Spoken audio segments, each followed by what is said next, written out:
Odoo gaddaa amma nu dhaqqabe qabnaam godina Wallagga Bahaa aanaa Gudayyaa biilatti balaa tiraafikaa mudatee lubbuun namoota 26 darbuun dhagahame. Tijiraam kanumaan wal qabatee namoota 42 irratti miidhaan qaamaa cimaan qaqqabuun yaalamaa jiraachuu itti gaafatamaan nageenya tiraafikaa godina Wallagga Bahaa Inspektar Asnaaqee Masfin himanii. Tijiroom bal'ina isaa qindeessinee jirra akka itti aanutti simbiraan geenyaam odoo birootiin obbo Lidatu Ayyaaloo biyyatti akka hin deebineef mootummaa Itoophiyaatiin ugguramuu isaa gabaafame. Tijiraam kanumaan wal qabatee obbo Lidatu Ayyaaloo xiyyaara biraatiin akka gara Itoophiyaa imaluuf deemuu BBCf eeruu kenne. Tijiraam bal'ina isaa akka itti aanutti simbiraan geenyaam odoo keenya xumuraan naannoon Tigraay waraana haaraa simachuuf qarqara irra jirti jechuunis ibsame. Tijiraam bal'ina isaa akka itti aanutti ni dhageessu. Akkam jirtu daawwattootaaf kabajamtoota Oxygen Media guyyaa guyyaan oduuf odeessaalee keenya argatu fuula YouTube Oxygen Media subscribe godhuun miseensa maatii keenyaa ta'an viidiyoon namoota hedduu biraa akka dhaqqabuuf like share gochuun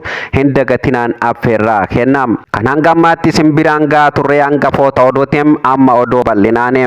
Odoo keenya jalqabaan godina Wallagga Bahaa aanaa Gudayyaa biilattiin balaa tiraafikaa mudatee lubbuun namoota 26 darbuun dhagahame. Tijiraam guraandhala 2017 godina Wallagga Bahaa aanaa Gudayyaa biilaa ganda ifaa biyyatti balaa tiraafikaa qaqqabeen lubbuun namoota 26 darbuun dhagahame. Tijiraam kanumaan wal qabatee namoota 42 irratti miidhaan qaamaa cimaan qaqqabuun yaalamaa jiraachuu itti gaafatamaan nageenya tiraafikaa godina Wallagga Bahaa Inspektar Asnaaqee Masfin faana miidiyaa korporeeshiniitti himanii. Tijiroom konkolaataan deddeebiinsa uummataa taatee jedhamuun magaalaa Shaambuu irraa gara magaalaa Finfinnee imalaa tureem kufee garagaluun miidhaa kana qaqqabsiisuu dubbatanii. Tijiroom lubbuun namoota 26 battalumatti yoo darbuun lakkoofsi namoota lubbuun darbanii dabaluu akka danda'u eeranii. Tijiroom ka'umsi balichaam qoratamaa akka jirus Inspektar Asnaaqeen gabaasanii. Tijiroom boloota keenya balaa konkolaataatiin lubbuun isaanii darban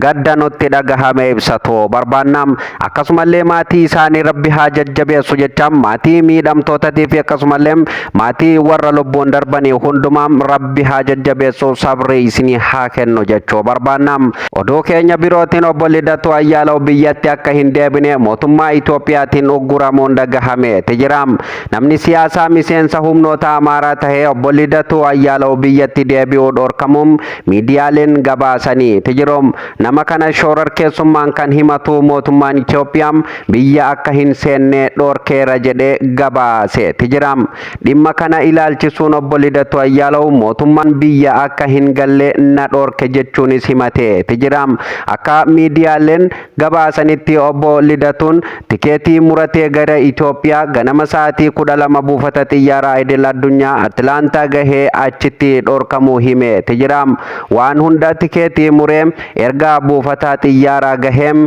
akka dhagahees hime. Tijiraam akka obbo Lidatu Ayyaaloo jedhetti daandii qilleensa Itoophiyaa imbaasii Itoophiyaa Ameerikaa jirum qunnamee hayyamni adda yoo naaf kenname malee gara Itoophiyaa deemuu akka hin dandeenye itti gaafatamaan daandii qilleensa Itoophiyaa Atlaantaa natti hime jedhe. Tijiraam namni kun mootummaa Itoophiyaa shororkeessummaan na himachiisuu barbaadam jecha tureem gara biyyoota deebi'uu na ugguruun hin mallee kan jedhum Lidatu Ayyaaloo gocha sirriitii miti jechuunis balaaleffate. Tijiraam tarii gochi akkanaa kun addunyaa kana irratti yeroo jalqabaatiif kan raawwatame ta'uun danda'a kan jedhe Lidatuun Ayyaaloo mootummaan yakkamaa ta'uun yoo na shakkeem seeratti dhiyeesseem na gaafachuu yookaan na hidhuu garuu biyya koo akka hin seenneem na dhoowwuun hin danda'amu jedhe. Tijiraam kanumaan wal qabatee lammiin Itoophiyaa paaspoortii Itoophiyaa qabatee akka biyyatti hin seenne kan dhorku bu'uura seeraa irraa akka hin jirre seere. Tijiraam